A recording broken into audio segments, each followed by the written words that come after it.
Prajavani Kannada cine ಸಮ್ಮಾನ 2ನೇ ಆವೃತ್ತಿಯಲ್ಲಿ ಕಡಲನ್ನು ಕಾಣ ಹೊರಟಿರೋ ಎನ್ನುವ ಹಾಡು ಸಪ್ತಸಾಗರದಾಚೆ ಸೈಡ್ ಎ ಯಲ್ಲಿದೆ. ಆ ಹಾಡಿನ ಸಿಂಗರ್ಗೆ ಈಗ ಅವಾರ್ಡ್ ಬಂದಿದೆ. ಶ್ರೀಲಕ್ಷ್ಮಿ ಅವರು ನಮ್ಮ ಜೊತೆಗೆ ಇದ್ದಾರೆ, ಬನ್ನಿ ಅವ್ರ ಜೊತೆ ಮಾತಾಡೋಣ. Hi, congratulations. Thank you so much. Thank you. So ಇದು ಫಸ್ಟ್ ಹಾಡು, ಫಸ್ಟ್ ಅವಾರ್ಡ್, ಯಾವ ಥರ ಫೀಲ್ ಆಗ್ತಾ ಇದೆ? ತುಂಬ ಖುಷಿ ಆಗ್ತಿದೆ, ಎಕ್ಸ್ಪೆಕ್ಟೇ ಮಾಡಿರಲಿಲ್ಲ. ನಾಮಿನೇಟ್ ಆದಾಗಲೇ ತುಂಬ ಶಾಕ್ ಆಯಿತು ನನಗೆ. ಸೊ ತುಂಬ ಖುಷಿ ಆಗ್ತಿದೆ. ಸೊ ಎಕ್ಸ್ಪೆಕ್ಟ್ ಮಾಡಿದ್ರಾ ಈ ಥರ ಒಂದು ನನ್ನ ಸಾಂಗ್ ಇಷ್ಟು ಚೆನ್ನಾಗಿ ರೀಚ್ ಆಗುತ್ತೆ ಅಂತೆಲ್ಲ? ಥರದ ರೆಸ್ಪಾನ್ಸ್ ಸಿಗುತ್ತೆ ಅಂತ ನಾನು ನಿಜವಾಗ್ಲೂ ಯೋಚನೆ ಮಾಡಿರಲಿಲ್ಲ. ತುಂಬ ಖುಷಿ ಆಗುತ್ತೆ, ಇಷ್ಟು ಒಳ್ಳೆ ರೆಸ್ಪಾನ್ಸು. ತುಂಬ ಜನ ಹಾಡೋನ ಹಾಡಿ ರೀಲ್ಸ್ ಮಾಡೋದಾಗಲಿ, ಕವರ್ಸ್ ಮಾಡೋದಾಗಲಿ ತುಂಬ ಖುಷಿ ಆಗುತ್ತೆ. ಈ ಥರದ ರೆಸ್ಪಾನ್ಸ್ ನಾನು ಎಕ್ಸ್ಪೆಕ್ಟ್ ಮಾಡೇ ಇರಲಿಲ್ಲ.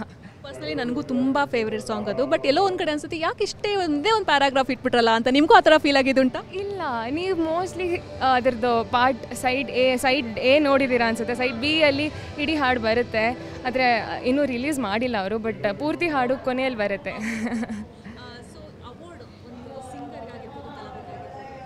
ಎಷ್ಟು ಅದು ಇಂಪಾರ್ಟೆಂಟ್ ಆಗುತ್ತೆ ಒಂದು ಅವಾರ್ಡ್ ಅನ್ನೋದು? ತುಂಬ ಇಂಪಾರ್ಟೆಂಟ್ ಆಗುತ್ತೆ. ಅಂದರೆ ಇವಾಗ ತುಂಬ ಮೋಟಿವೇಟ್ ಆಗುತ್ತೆ, ಒಂದು ಗ್ರೋತ್, ಒಂದು ರೆಕಗ್ನೇಷನ್ ಸಿಗುತ್ತೆ. ಸೊ ತುಂಬ ಎನ್ಕರೇಜ್ಮೆಂಟ್ ಅದು. ನೀವಲ್ಲಿ ಹಾಡಿದ್ರಿ, ನಾವು ಕೇಳಿಸ್ಕೊಂಡ್ವಿ. ಬಟ್ ಸ್ಟಿಲ್ ನಮ್ಮ ಯೂಟ್ಯೂಬ್ ವ್ಯೂವರ್ಸಿಗೆ ಒಂದು 2 ಲೈನ್ಸ್ ಹೇಳ್ಬೋದಾ?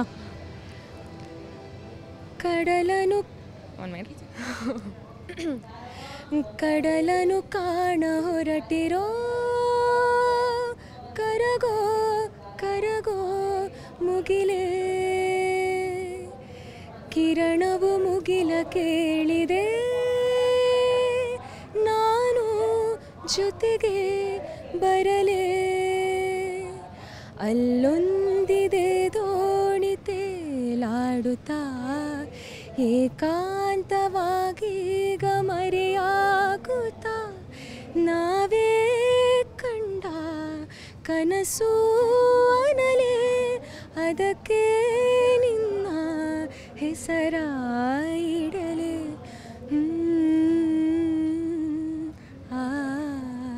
Thank you so much. ಈ ಸಾಂಗನ್ನು ತುಂಬ ಸಲ ಹೇಳ್ಬಿಟ್ಟಿದ್ದೀರಾ ನೀವು ಇಲ್ಲಿವರೆಗೂ. ಯಾರು ಸಿಗ್ತಾರೋ ಎಲ್ಲರೂ ಹೇಳಿದಾರಾ? ಸೊ ಯಾವ ಥರ ಫೀಲ್ ಆಗುತ್ತೆ? ನನಗೆ ಒಂಥರ ಅದು ಬ್ಲಡ್ಡಲ್ಲೇ ರಿಜಿಸ್ಟರ್ ಆಗಿಬಿಟ್ಟಿರೋ ಥರ ಆಗ್ತಿದೆ. ಅಂದರೆ ಅಷ್ಟು ಸತಿ ಹಾಡಿದ್ದೀನಿ ನಾನು. ಅಂದರೆ ತುಂಬ ಜನ ಇಷ್ಟಪಟ್ಟು ಕೇಳ್ತಾನೆ ಇರ್ತಾರೆ, ಹಾಡ್ತೀರಾ ಅಂತ. ತುಂಬ ಖುಷಿ ಆಗುತ್ತೆ, ಥರ ಪ್ರೌಡ್ ಫೀಲಿಂಗ್ ಅದು. Thank you so much and congratulations again. ನಿಮ್ಮೆಲ್ಲರ ಪ್ರೋತ್ಸಾಹ ನನ್ನ ಮೇಲೆ ಹೀಗೆ ಇರಲಿ. Thank you so much.